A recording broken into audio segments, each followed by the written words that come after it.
자, 봉산곡을 시작해 보겠습니다. 자, 봉산곡 여기 위에 있는 내용에서 잠깐 얘기하면 이 작품에 쓰여진 배경은 병자호란이라고 하는 역사적인 사건이 있어요. 네, 병자호란이라는 역사적인 사건을 배경으로 하고 있다라는 점을 좀 체크를 해야 되고 굉장히 긴 작품이에요. 그래서 한행 정말 정교하게 보면 밑도 끝도 없어서 좀 빠른 속도로 좀 보는 걸로 해보겠습니다. 채득기라고 하는 작가가 썼는데 요거는 두 가지죠. 복림대군과 소요세자를 모시러 가는데 그 전에 자연에 묻혀 살고 있었어요. 근데 그 자연에 묻혀 살고 있는 그 장소를 떠나는 아쉬움도 여기에 좀 담겨져 있는 작품이다라고 하고, 요 봉산곡이라고 하는 것은 천대별곡이라고 하는 다시 한번 천대별곡이라고 불리우는 그 작품 속에 있는 내용이다라고 보면 되겠습니다. 자, 바로 시작할게요. 가노라 옥주봉아 있거라 경천대야 해서 방금 얘기했었던 이제 세자와 복림대군을 모시러 가는 그 출발 과정에서 자신이 은거하던 경상북도 상주지방에 있는 그 산 이름이죠. 옥주봉. 거기 떠나는 그 아쉬움을 지금 이야기하고 있습니다. 그래서 여기 표현법, 시는 처음에 뭐를 한다? 표현법을 좀 봐야 돼. 대꾸법과 도노법을 사용하고 있어요. 첫 번째 표현법을 봐야 되고, 결국 여기에서는 자신이 숨어 살고 있는 옥주봉의 경천대죠. 그래서 요거 장소입니다. 옥주봉 장소에서 경천대라고 해서 은거지인데, 이 은거지를 떠나는 아쉬움을 얘기하고 있는 거죠. 그래서 은거지를 떠나는 상황이 처음부터 주어져 있다. 작품의 도입부에서 어떤 상황과 인물 또 소재가 나오는지 체크를 해야 돼요. 그래서 아쉬움이 좀 있는 것 같은 그런 느낌이죠. 거기에다가 나머지 가누라 옥주봉화 경천대에서 사용된 표현법이 도노법만 있는 것이 아니라 의인법도 여기에서 사용이 되고 있다. 각가지 가까운 친밀한 표현을 하고 있다라는 거지. 그리고 어떻습니까? 의인법을 통해서 옥주봉과 경천대가 청자 설정을 한 거예요. 네, 듣는 사람. 청자를 설정을 했죠. 자연물 청자를 설정한 것 같고, 하나 더, 하나 더. 말을 건네는 방식, 대화체로 이루어지고 있죠. 문체상의 특징을 좀 봤습니다. 자, 이제 두 번째 행으로 가죠. 요양 말리길이 멀어야 얼마 멀며 라고 얘기를 하고 있는데, 다시 한번 요양지방이라고 하는 건 이제 청나라로 가는 거죠. 그래서 청나라로 가는데 그 길이 멀어봤자 얼마나 멀어 라고 얘기를 하는 거예요. 그 말은 그죠? 요양으로 떠나는 상황이 지금 여기서 나타나네요. 그래서 요양 한마디로 청나라로 지금 가는 겁니다. 청나라로 떠나가는 상황이지만 멀어야 얼마 멀며라고 하는 건 진짜 멀긴 멀는데 얼마나 머냐라고 하는 것은 마음을 추스리는 겁니다. 마음을 추스리고 있다. 정말 먼 길이 고생길이죠. 마음을 추스리는 것이다. 그래서 소요세자와 복림대군을 모셔오는 그런 상황이지요. 그죠? 그 다음에 그곳에서의 1년이 오래라고 하랴마나 해서 그곳에 지내게 될 1년이 오래라고 할 수 있겠냐마는 하는 부분인데, 요 1년이라고 하는 것은 요양에서 지내는 시간을 예상하고 있는 겁니다. 지금 딱 1년만 있는 것이 아니라 더 길어질 수도 있고 짧아질 수도 있지만 예상을 하고 있는 거죠. 다음 상봉산 넘어가죠. 상봉산 별천지를 처음에 들어올 때라고 하는 거죠. 자, 상봉산 화자가 살고 있는 곳인데 경치가 좋아요. 그래서 상봉산 장소가 나타나고 있는데, 자, 상봉산 옥주봉도 있고 상봉산 옥주봉이 상봉산에 있는 거예요. 그래서 상봉산 화자가 지냈던 곳, 지내고 있던 곳이죠. 그래서 요거는 화자가 살고 있는 곳이었기도 하고, 이 상봉산에 처음 들어올 때라고 하는 요 부분이니까 회상을 하고 있어요. 처음 들어올 때 회상을 하고 있다. 그 다음, 다섯 번째 얘기죠. 노련의 분노 탓에 속세를 아주 끊고 라고 하는 거죠. 그래서 분노 탓에서 분노, 체크 좀 할까요? 분노로 인해서 속세를 아주 끊고 라고 하니까 탈속적인 태도가 나타난 거죠. 그래서 이 분노가 은거에 하는 이유, 자연에 묻혀 살게, 자연의 은거, 숨어서 지내다할 때 은거했던 이유가 바로 분노였고요. 나라가 망한 그 분노였겠죠. 아니면 오랑캐에 당한 치욕 때문이었겠죠. 속세를 아주 끊고 라고 하고 있는데 속세를 아주 끊었다. 그래서 노련의 분노라고 하는 것은 명날 버리고 청날 성기는가 대한 분노다 해서 요거는 중국고사를 인용한 거예요. 노련의 분노라고 하는 것은 중국의 인 이야기를 인용하고 있는 거고요. 그래서 속세를 아주 끊었습니다.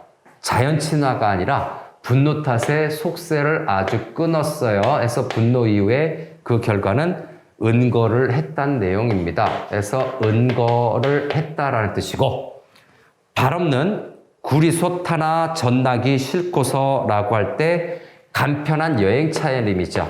한마디로 여기 상봉산에 들어올 때, 다시 한번 상봉산에 들어올 때 간편한 여행 차림입니다. 간편한 차림 또는 행장이라고 얘기를 해요. 여기 다닐 때 뭡니까? 옷을 입고 하는 그 모습들. 그래서 아주 간편하게 검소하게 들어왔어요. 다음, 추풍부는 들길로 와룡강 찾아가서라고 하는데, 추풍이라고 하는 거니까 여기 들어왔을 때 계절적 배경이 나타나고 있죠. 계절적 배경인데 언제 계절적 배경이요? 처음 상봉산에 올 때죠. 그죠? 처음 상봉산에 올 때에 계절적 배경이 가을이었다라고 하는 것을 짐작할 수 있어요. 그런데 와룡강 찾아가서 그래서 이 와룡강이라고 하는 제갈량이 응가하던 곳인데, 이 와룡강이라고 하는 것은 시적 화자가 지내는 곳이 제갈공명이 있었던 것처럼 강이 있었나 봐. 그래서 은거지의 강 이름이에요. 시적 화자가 숨어 살던 은거지의 강 이름이고, 천주봉 들어갈까요? 천주봉 석굴 아래 초가 몇 간 지어두고 라고 해서 초가 몇 간이라고 하는 거죠. 초가집 한 두세 칸 정도 지어졌을 거예요. 그래서 요거 검소함이 나타나고 있고요. 플러스 안빈낙도의 정신이 여기에 담겨져 있습니다. 소요세자 복림대군을 모시고 가는데, 그 이전에 숨어 살 때 요렇게 검소하게 안빈낙도 하면서 살고 있었다라고 보는 거죠. 몇 칸 지어두고, 고술단 행화방에 정자터를 손수 닦아라고 하는 겁니다. 그래서 행화방인데 살구꽃이 필 때, 행화방이죠. 살구꽃이 필 때요. 살구꽃이 필 때 정자를 손수 닦아서 해서 고술단 행화방이라고 하는 것은 무엇이다? 자, 거기 그 살구꽃이 피는 거예요. 그래서 살구꽃이 필 때 뭐를 하고 있다? 검은고를 연주한 거예요. 검은고 연주하는 것이 단어 뜻이에요. 고전문학은 단어 뜻, 어구의 의미를 알면 중요한지 안 중요한지, 어떤 의미인지 알 수가 있지. 그래서 고술단 행화방은 살구꽃이 필 때 검은고를 연주할 때 정자를 손수 닦아서 연주하려고 손수 닦아서죠. 그래서 은거하던 장소에서 고술단이라고 하는 요 부분은 여기 이게 1번이고, 그 다음에 은거지죠. 은거하던 숨어 살던 은거지의 유명한 장소, 명소라고 얘기합니다. 숨어 살던 장소에 유명한 장소 고술단이 있었고, 좋은 경치에서 살고 있었네요. 낮에야 일어나고 세 달이 돋아올제라고 하는 거죠. 그래서 낮에야 일어나고 세 달이 돌아올제. 그래서 낮에야 일어난다라고 하는 것은 여유 있는 삶이었죠. 늦잠 자도 되는 거였죠. 여유 있는 삶입니다. 그래서 요거 유유자적이라고 할 수가 있어. 여기에서 지금 대군을 모시러 소현세자하고 대군을 모시고 가는 상황인데 이렇게 과거에 내가 은거하던 장소에 대한 이야기를 하고 있다라는 거 그만큼 뭐야? 아쉬움을 얘기하고 있는 것 같아요. 이제 좀 내려갑시다. 낮에야 일어나고 세 달이 돋아올제. 늦게 일어나서 이제 달이 돋을 정도예요. 늦잠 잔 거죠. 술 마셨나? 자, 다음 넘어가도 돼요? 자, 넘어가서 지돌이 없는 거정문과 하는 부분으로 보셔. 네, 지돌이 없는 거정문과 울 없는 가시사립이라고 되어 있는데 기둥이 없는, 지돌이는 기둥이에요. 기둥이 없는 거정문과 울타리가 없는, 담장이 없는 가시사립이라고 되어 있어요. 이거는 시적화자가 지내는 곳의 집의 특징을 이야기하고 있는 거죠. 집이 아까 본 것처럼 소박한 초가집이라고 그랬으니까 화자의 초가집이죠. 은거지가 어떻다고? 굉장히 소박하다, 화려하지 않다라고 볼 수가 있습니다. 그래서 은거지의 주거 환경을 나타내고 있는데 숨어 살던 장소에 주거 환경을 나타내고 있는데 별거 없어요. 그래서 소박한 주거 환경, 검소함이죠. 안빈낙도 안분지죠. 적막한 산골에 손수 읽은 마을이 더욱 좋다라고 얘기하고 있네요. 그래서 적막한 산골, 조용한 곳이죠. 그래서 여기 적막한 산골이라고 하는 건 탈속적 공간, 아무도 찾아오지 않는 탈속적 공간, 속세를 벗어난 탈속적 공간임을 암시합니다. 분노로, 병자호론의 수치 때문에 분노로 지금 은거를 시작했는데 아무도 찾아오지 않아서 좋다, 여유 있어서 좋다라고 하는 얘기도 되네요. 그래서 직접 손수 읽은 마을이, 직접 읽은 마을이 더욱 보기 좋다라고 하는 부분이네요. 자, 여기가 서사 부분입니다. 서사, 이제 시작되는 부분이죠. 더욱 좋다, 여기까지가 이제 도입 부분의 내용입니다. 그래서 은거하던 은거지를 떠올리고 있는 거예요. 은거지를 떠올리고 있는 거고, 계속해서 이제 뭡니까? 본사 부분으로 슬슬 넘어가죠. 생애는 내 분수라라고 하는데 여기는 뭐다? 본사 부분에 해당이 돼요. 드디어 이제 본격적으로 뭔가 내용을 펼치게 되는 거죠. 생애는 내 분수라 단박한들 어찌하리.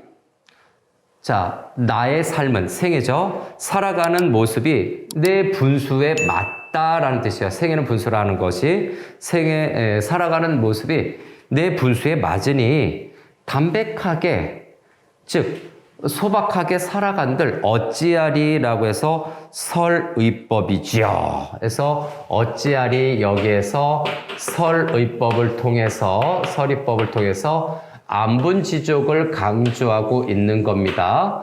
안분지족, 여기 분수가 나타나니까 여기 분 보이고, 단박한들, 소박한 삶을 살고 있는 거예요. 그래서 소박한 삶을 살고 있는 건데, 플러스 설의법을 통해서 은거 생활이죠. 은거하는 생활에 만족감을 나타내는 거예요. 그래서 안분지족, 만족감이 여기 나타나고 있는 거예요. 어찌하리 설의법을 통해서 나타내고 있다. 다음, 밝은 세상으로 넘어가죠. 밝은 세상 한귀퉁에 버린 백성 되어서 해서 밝은 세상에 한귀퉁에 버린 백성이 되었다? 이게 뭡니까? 한마디로 청나라에 굴복하게 돼서, 그렇죠? 삼고고구도래를 했죠. 그리고 나서 이제 숨어 살게 된 상황을 얘기하는 것 같습니다. 자, 버린 백성이라고 하는 것은 청나라에 항복을 해서 버린 백성이라고 얘기를 하고 있는 거죠.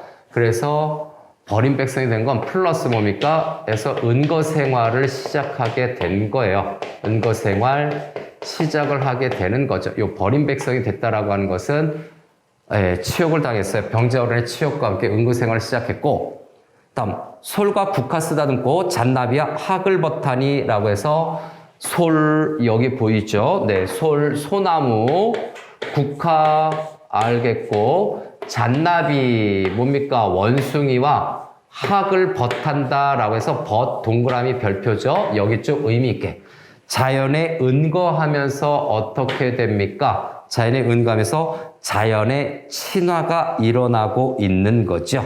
그래서 여기에서는 무라일체라고 봐야 됩니다. 일단 1, 2, 3, 4 요거는 자연의 대유법이 있죠.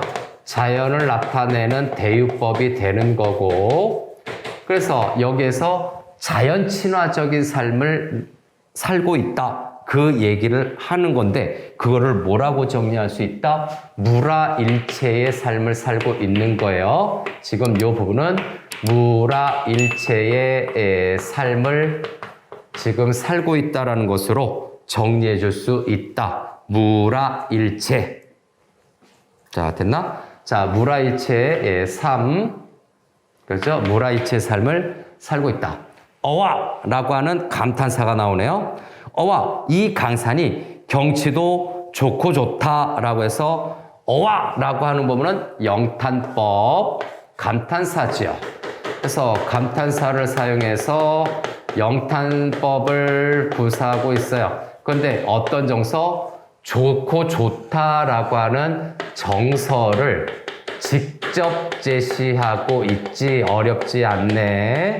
정서를 직접 제시하고 있어요. 좋고 좋다라고 하는데 정서를 직접 제시하는 것 플러스 또 뭐가 되니? 자연에 대한 긍정적 예찬이 나타나고 있죠. 여기서의 강산도 5번으로 들어가야 되죠.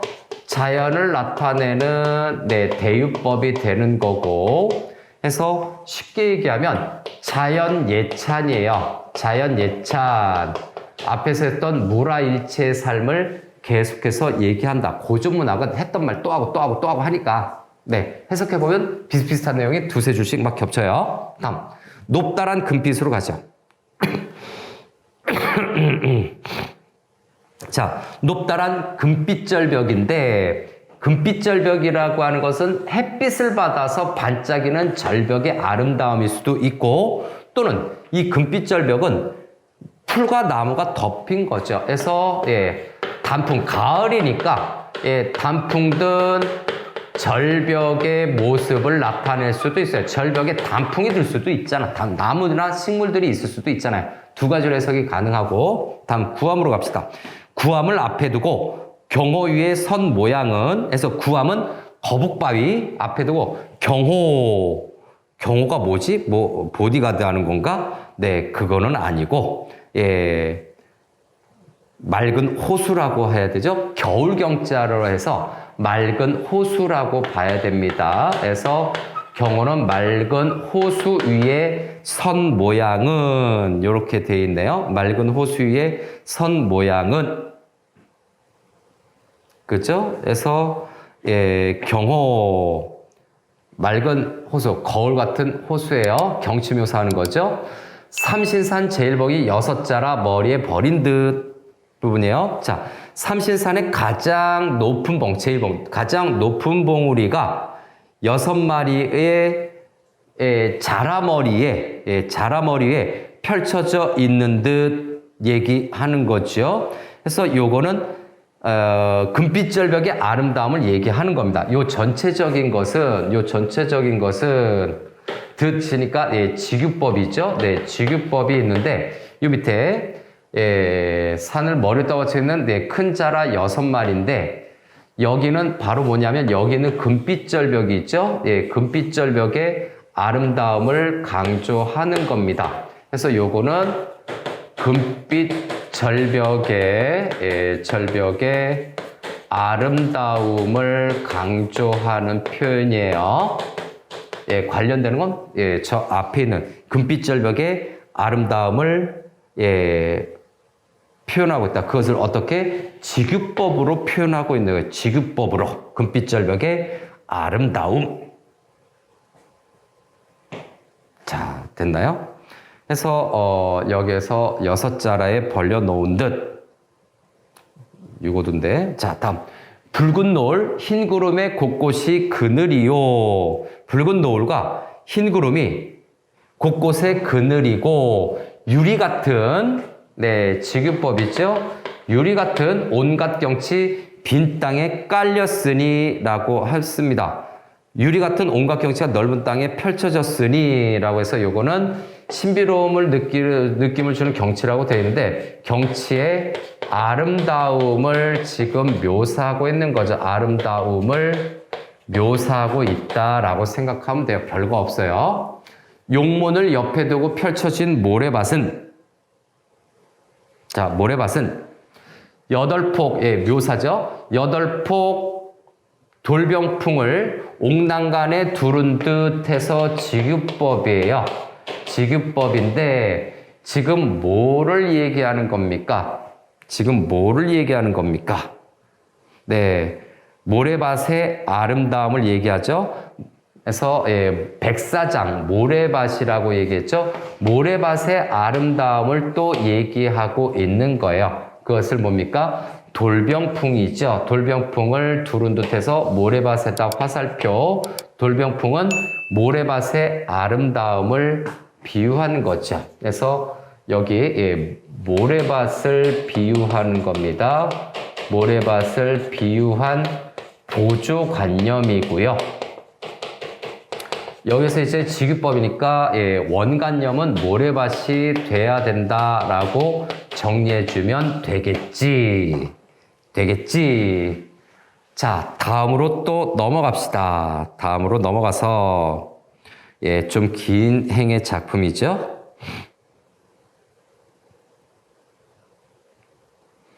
자, 됐나요? 다음에 좀 내려서 볼까요? 어떻게 되어 있는지 좀 내려서 봅시다. 이렇게 내려서 봐서 그죠? 모래밭은 이렇게 한번 내려볼까요? 아름다움을 묘사하고 있고 쭉 내려가서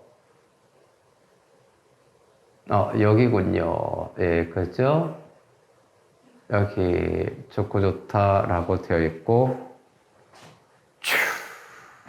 모래밭은 해서 8폭 이 부분으로 옵니다. 8폭. 자, 8폭 돌병풍을 옥난간에 두른 듯 이 부분까지 진행을 했었죠. 자, 맑은 모래로 넘어갑시다. 맑은 모래 흰돌이 굽이굽이 경치로다 라고 얘기를 하고 있네요. 다시 맑은 모래 흰돌이 굽이굽이 경치로다 해서 뛰어난 경치의 아름다움을 얘기해서 크게 어려움은 없어요. 요건요. 크게 어려움은 없다. 이렇게 좀 치우치지 않은 자연 묘사에 대한 작품은 수능이나 또는 내신에서 내게 되게 편한 작품이야. 그래서 좀 알아둬야 되죠. 그래서 굽이굽이 경치로다 해서 경치의 아름다움을 계속해서 강조하는 묘사가 나타나고 있는 부분이에요. 다음, 그 중에 좋은 것이 부분으로 봅시다. 그 중에 좋은 것이 무엇이 더 나은가? 라고 해서 더 나은가? 여기서 진짜 질문인가요? 나은가? 구함이 물을 해서 그 다음을 좀 보고서 판단해야 되는데 구함이 물을 굽혀 천백척 솟아올라라고 하는 거죠. 물이 쏟아져서 밑으로 내려가는 것인데 솟아오른다라고 얘기했어요. 이 솟아올라는 물이 떨어지는 겁니다. 어디에서? 폭포에서. 다시 한번 폭포에서 물이 떨어지는 거죠. 그래서 물이 쏟아져 내리는 것이 솟아오른다고 해서 구함이라고 하는 것은 다시 한번 뭐라고? 거북바위 잊지 말아야 돼요. 거북바위에서 물이 흘러가고 떨어지는 것이 아름답다라고 얘기하려나? 자, 여기서 폭포에 대한 묘사예요. 나중에 기억하려고 해서 요거는 폭포를 표자로 보이네요. 네, 폭포를 묘사한 겁니다. 폭포 묘사하고 있는 것이다. 요 구함이 무릎 굽혀 요 부분 솟아올라 구름 위로 우뚝 솟아 하늘을 괴었으니 라고 해서 하늘을 떠받치고 있다라고 얘기를 하고 있네요. 하늘을 괴었으니 그래서 구함이 높게 솟아올라 하늘을 떠받치고 있다라고 얘기를 하는 것 구함이 구름 위로 우뚝 솟아 즉 구름 위로 우뚝 솟아 하늘을 받쳤으니 구함이 하늘을 받치고 있는 거예요. 하늘을 받치고 있으니 뭐가? 요 구함이 요렇게 가야 되겠죠. 계속 과장적인 묘사죠. 해서 요거 과장적인 묘사예요. 과장적 묘사. 어와 경천대야 감탄사죠. 내 이름이 과연 헛된 것이 아니로다. 해서 내 이름이 헛된 것이 아니로다 해서 여기에 관련된 한자 성어 먼저 좀 체크하겠습니다. 경천대라고 하는 장소가 여기 나오는데 이 경천대의 아름다운 경치들을 또 칭송하고 있는 거지. 그래서 경천대 이름 자 여기에서 경천대의 뛰어난 경치를 예찬하는 겁니다. 과장을 할 정도로 뛰어난 경치를 예찬하고 있죠. 그리고 두 번째는 여기에 관련된 내 이름이라고 하는 거죠. 내 이름이라고 하는 이 부분을 한자성으로 하면 명실상부라고 얘기합니다. 이 이름이 아주 드높아서 유명한 거를 명실상부라고 얘기를 하는 거죠. 명실상부. 그 다음에 경천대의 뛰어난 경치를 묘사하고 있다, 예찬하고 있다. 다음 중략 부분 다음으로 넘어가죠. 12영역으로 넘어갑시다. 그래서 중략 부분 다음에 12영역으로 좀 넘어가죠. 자, 이거는 본사 두 번째 부분에 해당이 돼요. 여기까지는 이제 본사 첫 번째고 여기서부터는 본사 두 번째 부분에 해당이 돼요. 본사 두 번째 부분에 해당이 된다. 자, 그래서 본사 첫 번째는 뛰어난 자연경치를 예찬하면서 자연경물 칭송이 본사 1의 핵심이에요. 본사 1의 핵심 내용은 자연의 아름다움을 묘사하고 있다라고 보면 됩니다. 그 다음에 이제 본사 두 번째로 가는데, 그래서 이제 임금의 명을 받아서 이제 세자와 대군을 모시고 가는 거겠죠. 그래서 12영역 다 버리고 갈매기와 늙자더니라고 했는데 요 갈매기라고 하는 것은 자연의 대유법입니다. 요 갈매기는 자연의 대유법이라서 요 밑에 자연 속에서 살아가기를 소망하고 있었다라고 평가할 수 있었죠. 그래서 여기서 갈매기는 자연, 12영역은 옳고 그름인데 요거는 세속적인 가치예요. 네, 세속적이고 자연이라서 12영역과 요 갈매기는 서로 의미상 대조를 이루고 있어요. 12영역과 갈매기는 의미상 대조를 이루고 있다. 그 다음에 여기서 갈매기와 늙자더니라고 하는 것은 자연친화, 그죠? 자연친화, 물화일체를 추구했다라고 봐야 되는데 무슨 재주 있다고? 나라에서 하시고 해서 요거는 뭡니까? 겸양의 표현이에요. 겸손함의 표현이죠. 쓸데없는 이 한 몸도 쓸데없는 이 한 몸도 겸손의 표현입니다. 자신을 낮추는 거죠. 쓸데없는 이 한 몸을 찾으시니 망극하구나. 망극하구나 라고 해서 겸손의 뜻도 있고 임금의 은혜에 대해서 감사하고 있는 거죠. 그래서 망극하구나 라고 해서 임금의 은혜에 감사하고 있어요.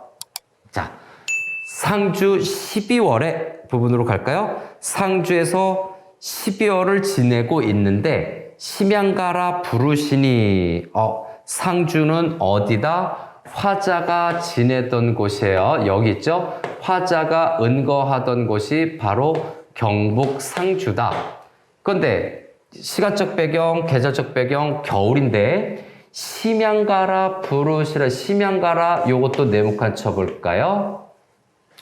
세자와 대군을 모시라는 왕명을 받았다라고 하는 내용이죠. 역사적인 사실이겠죠. 네, 심양에서 화자의 목적지죠. 그래서 뭐 왕명을 받는 것이 바로 심양가라예요. 요렇게. 그래서 요걸 1번으로 잡고 2번으로 좀 추가적으로 하나 더 체크하자면 심양가라라고 하는 것은 화자가 가야 될 목적지죠. 그래서 심양은 화자의 목적지가 청나라 심양이라는 얘기입니다. 어느 누구 일이라 잠시인들 머물겠는가? 라고 해서 임금께서 부르시는 거죠. 지체 없이, 왕명을 받고 지체 없이 청나라로 떠나고자 한다라는 태도, 잠시인들 머물겠는가? 그런데 여기 설의법이 있어요. 요게 1번으로 잡아준다면 2번 설의법을 통해서, 설의법을 통해서, 표현을 하고 있어요. 왕명을 받고 지체 없이 떠난다라고 하는 이러한 사실들은 유교적 충군 사상이라고 합니다. 요걸 이제 좀 바뀌었죠? 유교적 충군 사상이 나타나고 있다. 역시 자연에서 묻혀 살던 양반들은 유교적 충군 사상을 아주 다분히 지니고 있죠. 머물겠는가? 자, 본사가 계속되고 있어요. 본사 두 번째 파트예요. 이제 자연 친화가 아니고 추구를 했지만 이제 떠나가는 거예요. 왕명을 받고 떠나가게 됩니다. 자, 다음 내용으로 넘어가서 요 이제 마지막 페이지네요. 여기가.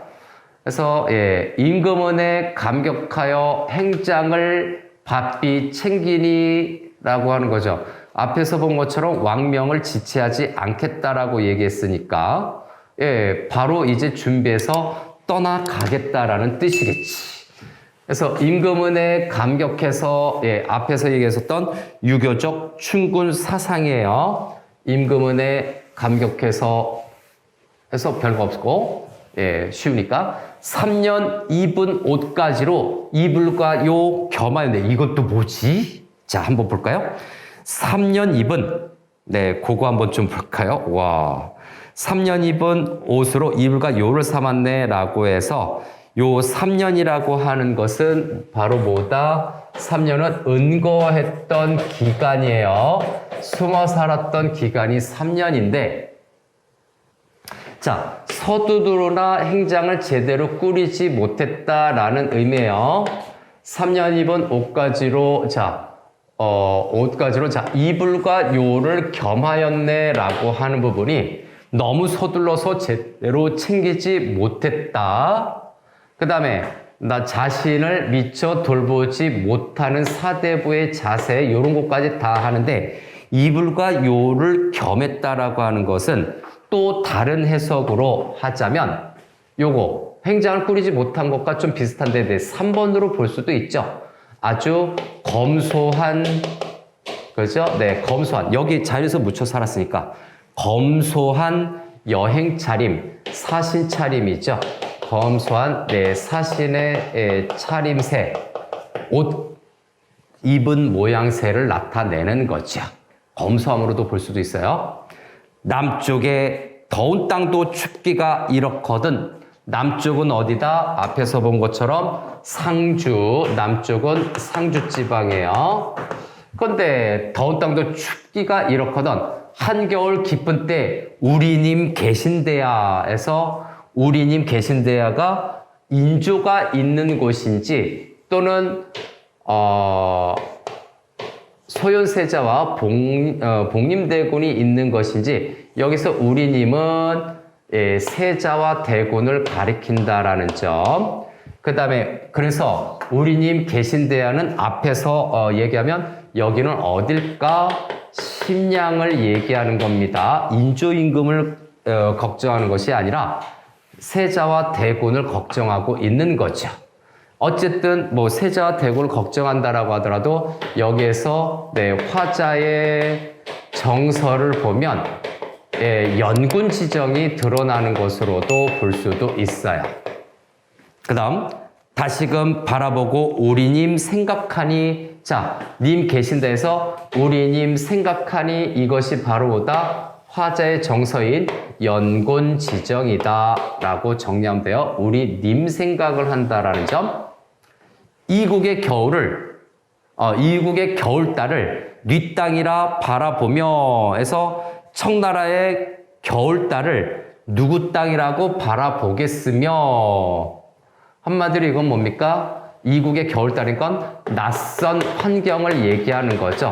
낯선 환경에서 무엇을 바라보겠으며 타국풍상을 타국풍상 다른 나라의 풍상 그죠? 타국풍상을 해서 타국의 바람과 여러 가지 고생스러운 거겠죠. 어이 그리 겪으시는가라고 해서 여기에서 풍상이라고 하는 것은 고생이라고 보면 되겠죠. 시련과 고난이라고 보면 되겠습니다. 시련, 고난, 고생하는 거죠. 어이 그리 겪으신가라고 해서 어이 그리 겪으신가 여기도 설의법이죠. 설의법을 통해서 세자와 여기죠. 세자와 대군의 고달픈 처지와 심정에 대한 염려, 걱정이죠. 설의법은 걱정을 하고 있는 거예요. 걱정을 하고 있는 것을 지금 어이 그리 겪으신가 라고 표현을 하고 있지요. 그래서 걱정을 하고 있다 또는 안타까움을 이야기하는 것으로도 볼 수도 있어요. 말 바꿔서 내면 안타까움으로 표현할 수도 있다. 걱정과 안타까움이죠. 타국은 청나라입니다. 여기서 참고로 타국은 청나라를 얘기하는 거고 이국도 청나라고 같은 말 반복했네요. 높은 언덕에 뻗은치기 3년이 되었구나 라고 얘기를 했는데 자 청나라에 뭡니까? 굴욕을 당한 지 3년이 됐다라고 하는 시간의 경과를 이야기하는 겁니다. 그래서 요거는 뭡니까? 경전의 시경을 인용한 거예요. 그래서 요거 1번으로 잡고 요거 두 번째는 시경이라고 하는 책이죠. 시경 모구편이라고 하는 부분을 인용한 거예요. 시경의 모구편을 인용한 건데 그럼 이거를 왜 인용을 했을까라고 하는 거죠. 그래서 이거를 인용을 해서 한마디로 요걸 통해서 뭐를 얘기하는 거냐? 3년 동안 세자와 대군이 돌아오지 못하는 현실을 어떻게 됩니까? 원망하는 거죠. 돌아오지 못한 현실을 원망하고 있는 거예요. 저 시경의 모구편에서 원망의 정서가 나타나는 거거든요. 돌아오지 못한 거에 대한 청나라를 질책하는 거죠. 왜 그렇게 오래 붙잡고 있어? 그 얘기죠. 굴욕이 이러한데 꿇은 무릎 언제 펼까? 야, 이렇죠. 그래서 굴욕이라고 하는 것은 청나라에 패배한 겁니다. 청에게 패배함인데 우리가 알고 있는 전쟁 뭡니까? 병자호란이죠. 병자호란에서 패배한 굴욕이 이러한데 꿇은 무릎이죠. 야, 굴욕의 구체적인 내용이에요. 그래서 꿇은 무릎이라고 하는 청나라에 대한 수욕이라고 되는데 수치심이죠. 수치심을 언제 펼까라고 하는 이 부분이죠. 언제 펼까 하는 이 부분도 역시 설의법을 통해서 수치심을 모욕이죠. 수치심 회복을 간절히 원하고 있는 거죠. 씻을 수 있을까 해서 수치심을 회복하기를 강조하고 있는 겁니다. 조선에 사람 없어 오랑캐 신하 되었으니 라고 하는데 조선에 사람이라고 하는 것은 누구겠습니까? 여기서 사람은 뛰어난 신하, 나라를 지키려는 충신이겠죠. 그래서 오랑캐는 청나라라고 봤을 때 여기에서의 사람은 충신, 사람은 충신 또는 뛰어난 신하 요 정도로 볼 수가 있죠. 사람은 충신이나 뛰어난 신하가 없어 오랑캐 신하가 되었으니 굴욕의 내용이 계속 나오고 있죠. 300년 예약 문물 어디로 갔단 말고 300년 동안 우리가 간직해왔던 문물들이 어디로 사라졌는가 라고 하는 건데 여기에서 300년 예약 문물은 조선의 사대부 문화를 얘기하는 겁니다. 꼿꼿한 사대부 문화를 얘기하는 거예요. 조선의 사대부 문화는 어디로 사라졌던 것인가 라고 해서 요거 갖다 말고 여기 또 서리법이 있죠. 갖다 말고 라고 해서 지금 서리법을 계속 쓰고 있는데 서리법을 통해서 우월한 우리의 문화, 우월한 조선 문화가 사라진 것을 지금 한탄하고 있는 것이죠. 그래서 우월한 조선의 문화가 사라져 간 거죠. 사라진 현실이라고 할까요? 사라진 현실을 한탄하고 있는 겁니다. 사람들이 이제 전쟁을 겪으니까 그 트라우마 때문에 각자 도생을 하고 있는 것 같은 그런 느낌. 그래서 여기 예양문물을 여기서 보면 요 예양문물을 문화라고 생각하면 돼요. 문화라고 생각하면 됩니다. 오늘날 바로바로 들어가죠. 바로바로 들어가서 오늘날 포로들이 다 옛날 관주빈이라 해서 또 이거 관주빈인가요? 청나라의 인질로 끌려갔던 사람들이 그렇죠? 청나라에 끌려간 사람들이 예전에 중국의 사신, 인질이 누구다? 인질이 사신이었다. 조선의 사신들이었다. 다 옛날 관주빈이라고 해서 옛날이요. 이렇게 얘기하고 있는 거지. 그래서 포로들이 자, 여기 포로 그렇죠? 포로 관주빈 이렇게 세월의 변화가 나타나 있네요. 그렇죠? 관주빈이라 해서 관주빈 요거 중국의 사신으로 어쩌저 가는 건데 이거 중국 고사를 좀 인용한 거예요. 그래서 은나라 사대부들에 관련된 내용을 인용을 했는데 그거는 중요한 게 아니라 요거는 시대의 변화 해서 시대의 변화를 암시하는 거죠. 시대 변화 플러스 굴욕감을 굴욕을 여기서 동시에 담은 표현이다라고 평가할 수 있어요.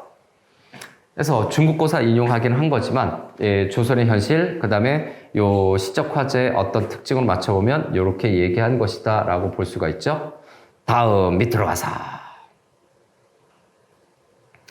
태평 시절 부분으로 갑시다. 그래서 태평 시절 막히고 찬란한 문물 사라지니 이제 조선이 좀 약해지기 시작한 거죠. 그래서 태평 시절 막히고 찬란한 문물 사라지는 것은 청나라의 항복한 이후에 조선의 현실을 이야기하는 거지요.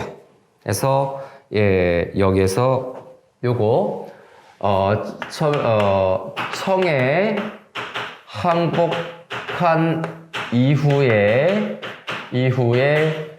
조선 현실을 지금 이야기하고 있는 거고 동해물 부분으로 갈까요? 동해물 어찌 퍼올려 이 굴욕을 씻을 것인가? 그냥 단순히 조그만 세숫대의 세숫물이 아니라 동해물을 퍼올려서 그죠?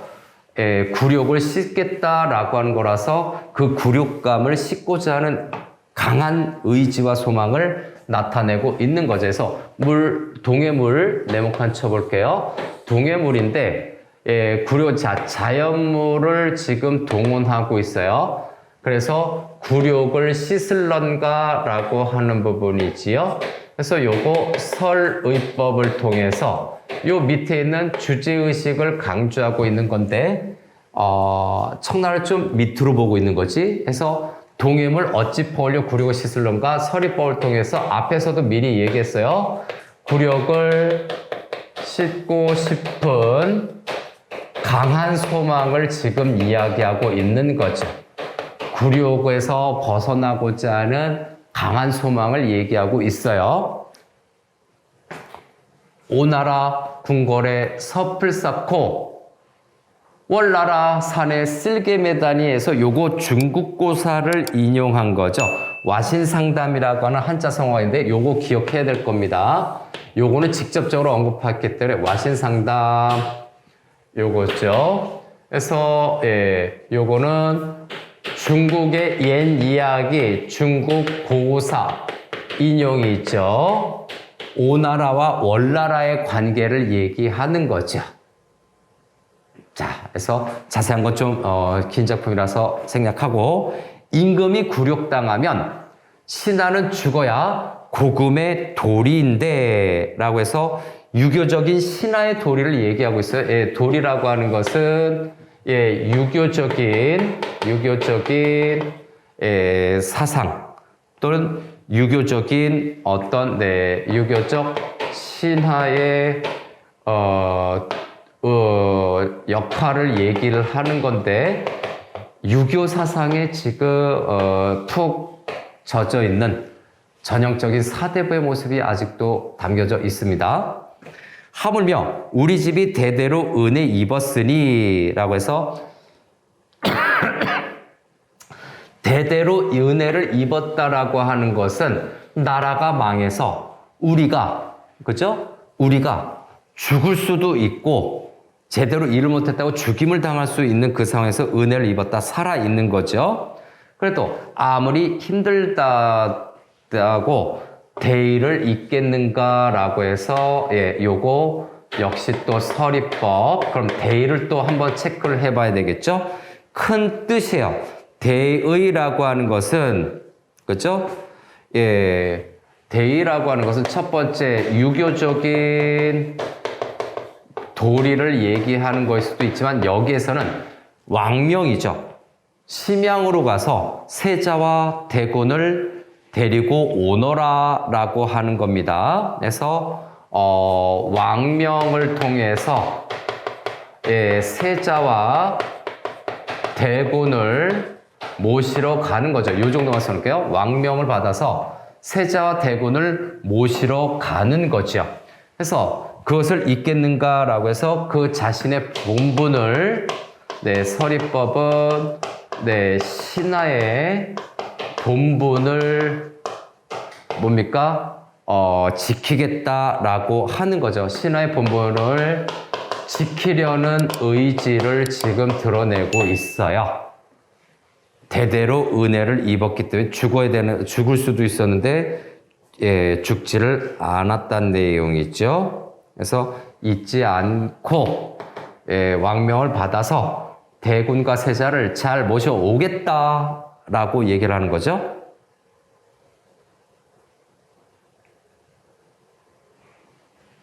자, 어리석은 계략으로 거센 물결 막으려니 해서 거센 물결을 좀 체크해 보겠습니다. 여기에서 거센 물결이라고 하는 것은 시대의 변화겠죠. 그래서 거센 물결은 은유법이에요. 그래서 요거 거센 물결은 은유법으로서 시대의 흐름이 변하는 거죠. 시대의 흐름 변화를 이야기하는데 이 시대의 흐름을 어리석은 계략이라고 되어 있어요. 맞지 않는 계략, 시대의 흐름에 맞지 않는 전략으로 대하려고 하니까 안 됐다는 내용이 있지요. 그래서 어리석은 계략이라고 하는 거는 좀 세모 칠게요. 그래서 병자호론 당시에 맞지 않는 전략이라고도 할 수도 있지만 지금 흐름상으로 보니까 이 어리석은 계략이라고 하는 것은 청나라의 어떤 굴욕 이후에 그 굴욕을 받아들이는 거죠. 청나라에게 항복한 현실을 받아들이는 거야. 항복한 현실을 수용하는 겁니다. 받아들이는 거죠. 그래서 조선에 대한 어떤 애착심보다 청나라의 속국을 인정하는 막으려니, 그죠? 새로운 시대의 흐름을 저런 생각을 갖고 청나라에 항복한 게 당연하다라는 생각을 갖고서 시대의 흐름의 변화에 대응을 하려고 하니까 재주 없는 약한 몸이 기운집을 어찌할까라고 해서 저 빨간색으로 표현한 어리석은 계략이 바로 기운집의 원인이 되는 거죠. 결과는 이거예요. 조선을 어떻게 할까? 나라가 기운집은 조선이 나라가 쇠약해짐을 나타내는 거죠. 군사도 얼마 이상 키울 수 없고 청나라의 간섭을 되게 많이 받고 그것을 당연시 여기는 거죠. 그리고 여기 재주 없는 약한 몸이라고 하는 것인데, 그죠? 요 재주 없는 약한 화자자신 여기 합니다. 또 어찌할까니까 계속해서 여기 많이 사용된 표현법 뭐야? 서리법이죠. 어찌할까를 통해서 이 부분은 현실에 대한 내 비판 의식이 강하게 드러난 거야. 여기에서는 현실에 대한 비판 의식이 강하게 드러난 거죠. 오케이. 현실에 대한 강한 비판 의식. 다음, 방안에서 부분으로 볼게요. 방안에서 눈물 내면 아녀자의 태도로다라고 하는 건데, 자, 수동적인 모습을 나타내는 거죠. 자, 부정적 현실 앞에서 있었고, 슬퍼하는 것도 물론 있었는데, 그 슬퍼하고만 있지 않으려는 태도예요. 의지적인 태도죠. 그래서 눈물 내면 아녀자의 태도로다라고 하는 것은 이거는 표면적으로는 수동적인 또는 체념적인 태도라고 얘기를 하는 건데, 토자로 보이네요. 태도인데, 두 번째, 슬퍼하고만 있지 않으려는 태도, 바로 요거죠. 요것이 바로, 다시 이면적인 태도로 나타나는데, 이면적, 내면적으로 오면 적극적으로, 의지적으로 현실을 대응할 거야. 바로 다음에 우리가 이 원수 못 갚으면 무슨 얼굴 다시 들까라고 해서 적극적, 의지적 태도를 갖고 있는 겁니다. 표현은 저렇게 했지만 그렇게 하면 안 된다라고 얘기를 하는 거죠. 그래서 이 원수 못 갚으면 무슨 얼굴 다시 들까 해서 여기는 또 서리법이에요. 이쪽에다 쓸게요. 요 행은 서리법을 통해서 리벤지, 그죠? 리벤지, 복수를 하는 거지요. 그래서 원수를 복수하고자 하는 다짐과 의지가 나타나는 거지요. 친명배청 사상을 가지고 있던 청나라가 강자라는 것을 여전히 인정하지 않는 거죠. 다음, 악비의 손에 침을 뱉고 조적의 노에 맹세하니 해서 악비는 누구냐? 모르죠. 근데 중국 고사를 인용한 거죠. 악비라고 하는 사람은 송나라 때 손에 침을 뱉으면서, 그죠? 금나라하고 강화 조약을 할 때 강경한 태도를 보였어요. 그래서 살해를 당했고, 조적이라고 하는 것이죠. 역사적인 인물들이어서 악비, 그 다음에 조적, 자꾸 중국고사인데 배경 지식을 위해서 좀 체크할게요. 조적이라고 하는 사람은 진나라 때 사람이라고 하네요. 진나라 때 사람인데, 노나라에서, 노나라, 누구죠? 원제라고 하나? 노나라 원주가, 그죠? 그래서 강을 백성들을 거느리고 강을 건너서 이제 떠나가니까 어떻게 됩니까? 그러지 마시고 도망가지 마시고 중원을 회복하세요라고 하는 건데 그것까지 자세히 몰라도 됩니다. 여기에서의 중요한 내용은 뭡니까? 중국고사 인용하는 거죠. 그래서 여기에서는 중국 옛 이야기를 인용을 했는데 중국고사 인용을 통해서 무엇을 얘기하고 있는 거니? 중국고사 인용을 통해서 아까 여기에서 태도도 분명히 나타나 있잖아요. 그죠? 태도도 분명히 나타나 있듯이 중국에 대한 치욕을 씻으려는 의지예요. 청에게 당한 치욕을 씻으려는 또는 리벤지하려는 의지를 지금 나타내고 있는 거예요. 계속해서 했던 말 또 하고 또 하고 또 하는 거야. 해서 막 중국과서도 인용하고 막 요런 거죠. 내 몸의 생사야 깃털처럼 여기고 자신의 목숨을 깃털처럼 여긴다. 기러기털처럼 여긴다라고 하는 것은 어떠한 태도입니까? 선공후사의 태도예요.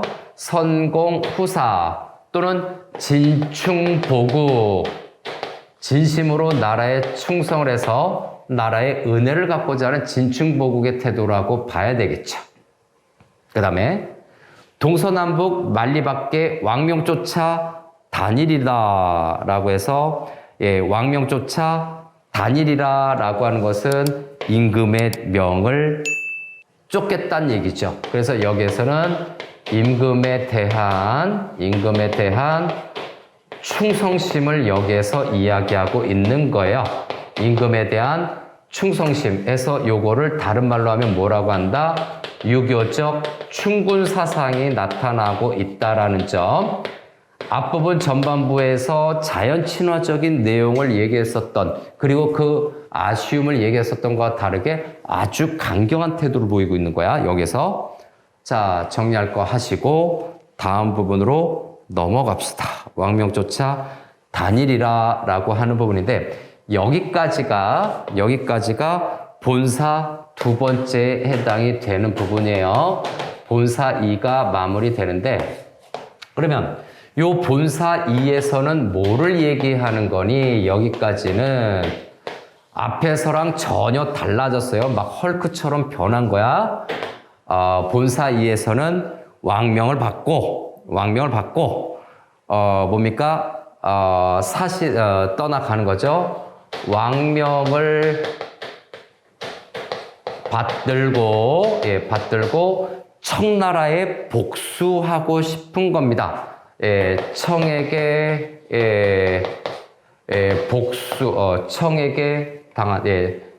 청에게 당한 치욕으로 할게요. 청에게 당한 치욕을 씻고 싶은 의지가 여기에서 담겨져 있는 거죠. 그래서 여기에서의 시적 화자는 굉장한 파이터예요. 유교적인 충군 사상을 바탕으로 해서 파이터 기질을 보이고 있다. 정신적으로 물리적인 건 아니죠. 쫓아다니리라 라고 했고요. 다음 밑으로 가서 자 됐나요? 네 여기죠. 조금 더 가서 있거라 가노라 있거라 라고 하는 부분이죠. 네 미리 좀 정리했어요. 여기 결사 부분이 좀 있는데 본사 이 부분이 여기까지고 결사 부분은 얼마 안 되죠. 그래서 여기 좀 정리해서 그렇죠? 지워도 돼? 네 지울게요. 그래서 있거라 가노라 하는 요 세 줄이 이제 드디어 결사 부분으로 나오고 있습니다. 본사 두 번째는 자연에 묻혀 살던 숨어 살던 얌전한 선비가 갑자기 파이터가 된 거죠. 여기서부터는 네 이제 결사가 되는 거예요. 마지막 마무리가 되는 거죠. 결사 마무리. 있거라 가노라 있거라 요 가운데를 보니까 뭡니까? 대구법이 사용이 되고 있죠. 첫 번째 구의 내용을 변주했다라고 해서 마치 수미상관 같은 느낌이 듭니다.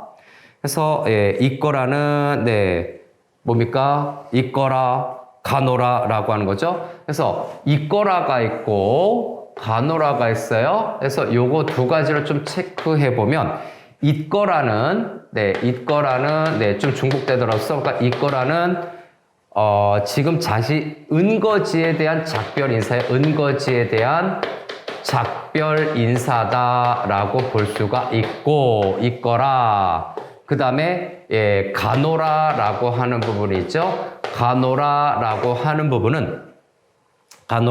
부분은 뒤에 보니까 왕명 받드는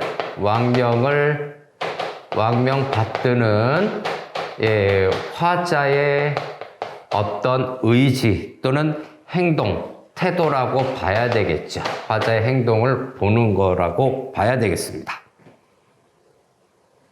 가노라 옥주봉아 있거라 경천대야 그 일구의 구절이죠. 그 일구의 구절을 지금 변형한 부분이고 은거지에 대한 작별 인사와 왕명을 받들고자 하는 행동과 의지가 나타나고 있는 것. 네, 그래서 그 중에서 아름다운 자연 공간을 떠나는 요 부분이 조금 더 강하게 느껴지기는 합니다. 자, 무정한 갈매기들은 부분이죠. 무정한 갈매기들은 맹세기약 웃지만은 그죠? 네. 갈매기들이라고 하는 것은 무정한 갈매기죠. 그래서 자연이라고 봅시다. 자연의 대유적인 표현으로 보자면 자연은 맹세기약 웃는다. 속세에 대한 것은 비웃는다라고 하지만 자, 요 맹세기약이라고 하는 것 여기 있죠. 은거지로 돌아오겠다는 화자의 맹세를 비웃는다라고 얘기를 하는 건데 그죠?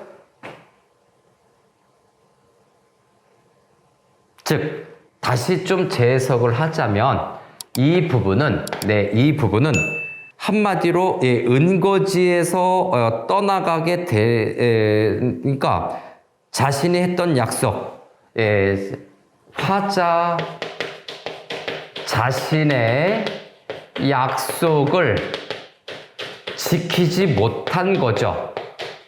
화자 자신의 약속은 뭐였는데 자연에서 묻혀 사는 겁니다.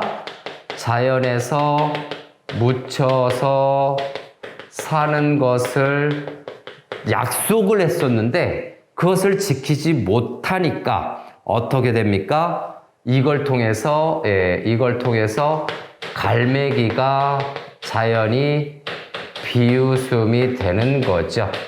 비웃음을 받게 되는 겁니다. 이거인즉슨 뭡니까? 다시 내가 돌아오겠다. 자연에 돌아오겠다라고 하는 의지도 있겠죠. 그래서 한 번 더 치면 갈매기들이 비우는데 자, 요 맹세기야. 성은이 만극하니 바로 다음에 나오죠. 성은이 만극하니 유교적인 사상도 있어서 성은이 만극하니 왕명을 충실히 수행하겠다는 화자의 다짐이 있죠. 그래서 요게 좀 더 강한 거예요. 성은이 만극하니 다시 돌아오리라 해서 요거일 거야. 앞에서 얘기한 거 보니까. 그래서 유교적인 태도가 나타나 있고요. 그 다음에 다시 돌아오리라 자연 친화적인 태도죠. 그래서 자연 친화에 관련된 의지가 있는데 비교 우위를 하자면 유교적인 소임을 더 우선시하고 있어요. 그래서 왕명을 받들겠다라는 수행하겠다라고 하는 다짐이 더 큰 것으로 해석할 수도 있습니다. 즉 임무를 다 마치고 돌아온다는 얘기죠. 쉽게 얘기하면 다시 얘기하면 임무 마치고 자연에 귀의하려 하는 것인데 실질적으로는 왕명을 더 우선시하고 있는 화자의 태도가 나타나고 있어서 어떻게 될지는 모르겠습니다. 자, 길고 긴 내용이 마무리가 됐죠. 길고 긴 내용이 마무리가 됐습니다.